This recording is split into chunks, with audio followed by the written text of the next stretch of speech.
When the wig is secure, but your job isn't. Black people in general, listen up. The company behind the beauty products many of us use every day is under fire. I don't have no type of respect for us. Former employees say that Ebin, New York is marketed to black people, but behind the scenes, they don't care.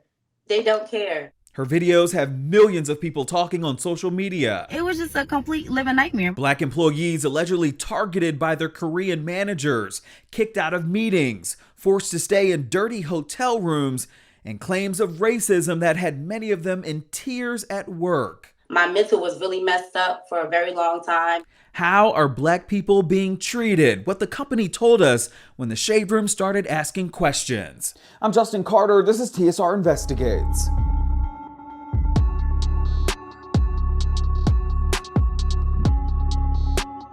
Spray for your lace front, gel, braid oil, lashes, nails.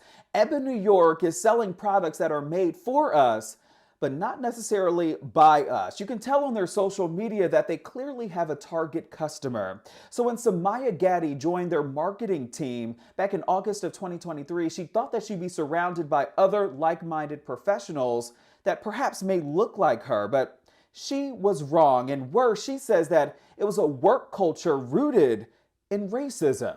One thing Samaya Gaddy can do is sell. It was evident by the viral success of the hair videos she'd been posting as a social media marketer for Ebin, New York. She was hired in August 2023 and admits that it was different than what she was expecting. You know, the office was full of Koreans, but what made me feel okay is that I seen a whole bunch of black women, you know, in the hallways and stuff, like at the desk. So I'm thinking, oh, okay, well, there's clearly some black people here too. So I didn't think nothing of it until I realized that, you know, the black ladies were actually the beauty advisors and they're not on the corporate side. After all, Ebin is known for its black beauty products. She says that her first social media post for the company was an overnight success. I got the permission from my supervisors and coworkers and stuff like that, and it went viral. She was excited it was received so well, but hours later she realized that somebody had deleted it. So the next morning, she had questions for her team. So I'm like, hey, good morning. Yeah, why was the TikTok deleted? And they're like, too many negative comments. So I'm still logged into their TikTok on my computer. So I go on the computer, I'm reading the comments, and everyone's laughing. Everyone's like, who's on the marketing team? They need a raise. She says the only comments perceived negative were people asking if Ebin was a black-owned business. But apparently it struck a nerve in the office, as the majority of the corporate staff are Korean, including the president and CEO, John Park. You know, I felt comfortable there. They made me feel comfortable. They were speaking to me the whole time in English and things like that. That next day, completely different. And that is where everything spiraled. Weeks went by and Gaddy says that she started noticing a pattern. She was being left out of important marketing meetings and everyone in the office only chose to speak Korean to each other, blocking Gaddy out from conversations. I started complaining to HR right away once I realized, you know, like I'm being left out and stuff like that. The disrespect continued when she says the retaliation started. She was given a new supervisor and forced to give presentations of her daily work and posts. Her counterparts were not required to do any of that. It's clear as day that they just was trying to push me out.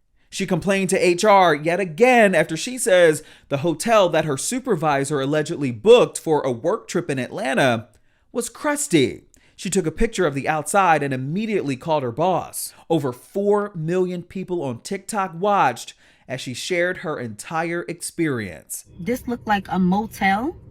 It was bugs in the room. He's like, oh, I don't know what to tell you. I already booked it and there's nothing we could do. Bye. The final straw was when she returned to New York City for a department meeting with the CEO. When I tell you guys, I just walked in the door with the marketing team. He says, stop. Samaya, go. She says the CEO, John Park, refused to speak to her and she was fired the next day for her performance. How could a company target nothing but African Americans, women of color and things like that, and treat the only black woman that you have in that corporate like that? Imani Harris wasn't lucky enough to get an explanation when she was fired last year. She was a part-time beauty advisor. She says that it's the only role that Black women were given consistently. They were hired to test and review the products. Oh, so what happened? They kept trying to shift me into a content creator like contract, but they were not trying to pay me the content creator bucks. When we went to Bronner Brothers, there was a very, very big discrepancy in our pay.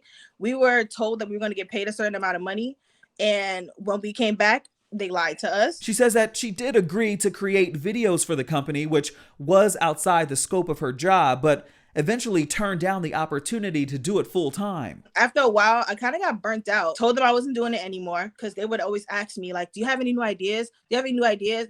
So I was like, no, I don't have any new ideas. And they kind of got upset about that. Like, once you're not pumping out ideas how they need you to, they're like, yeah, we need to either get rid of her or we got to put her at marketing.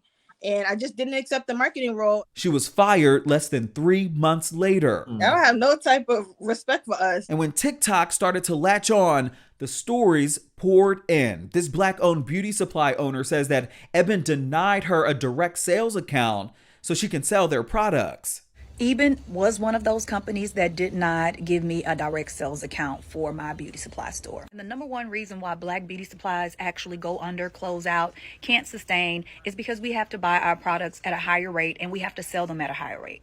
Even the playing field, I am in search of Black-owned beauty products. The whole thing has lit a fire on social media. We're not using Ebin no more. Hell no, girl. Done supporting these people that don't like Black people. Many calling for a boycott on Ebin products. A change.org petition created. Because at the end of the day, they need our skills and they need our marketing experience. It's just so mind-blowing to me.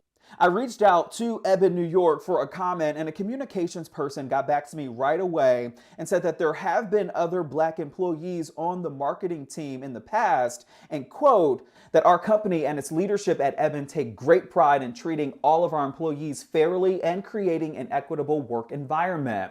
We're taking steps to reaffirm our commitment to an inclusive workplace that values, supports, and celebrates our diverse workforce. Every day, Ebin demonstrates a strong and unwavering dedication to the multicultural communities and customer base we serve by providing the highest quality products to celebrate the beauty of Black women and all women of color.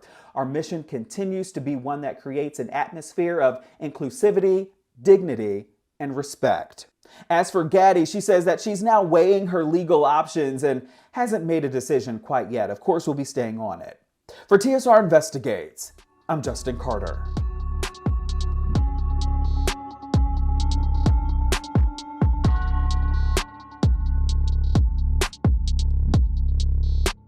Hello roommates, and thank you for watching our YouTube channel. Do you want more TSR Investigates? Be sure to subscribe and check us out at theshaderoom.com.